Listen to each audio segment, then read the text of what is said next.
A bipartisan group of House members unveiled a $1.5 trillion stimulus package yesterday meant to break a protracted negotiation stalemate.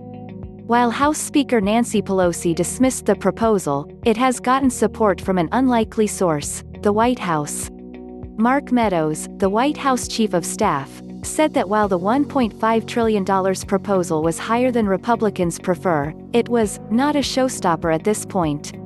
Meadows also shared sentiments from a conversation he had earlier in the day with President Trump, whom Meadows described as encouraged by the compromise bill put forward by the bipartisan group, known as the Problem Solvers Caucus.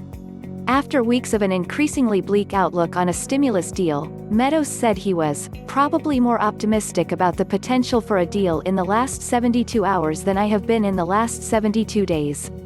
The bipartisan proposal put forward by the Problem Solvers Caucus was meant to catalyze negotiations between Democrats and Republicans.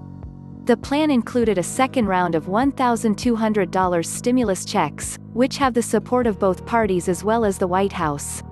The second stimulus checks were included in the HEROES Act that the House passed, but excluded by the skinny bill that Senate Republicans voted on, but failed to advance last week.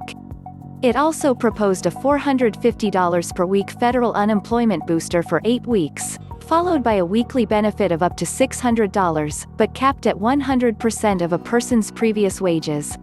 The bill included funds for coronavirus testing and contact tracing as well as $500 billion for state and local aid.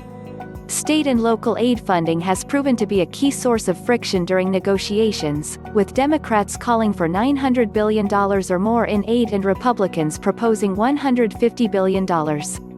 Meadows noted that the $500 billion compromise proposal still higher than what he thinks is needed, but that at least it gives us something to talk about, and I'm encouraged.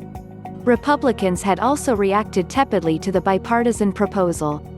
However, President Trump undercut their position when he tweeted earlier this morning, "Go for the much higher numbers, Republicans, it all comes back to the USA anyway, one way or another." That led to more explicit reactions from Republican leaders.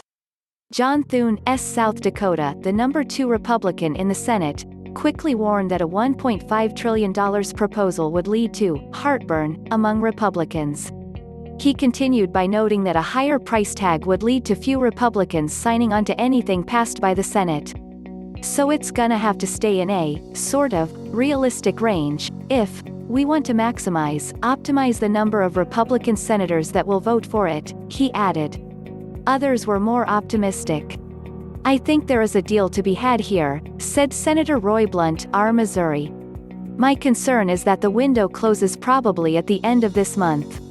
We need to get busy finding out what we can all agree on."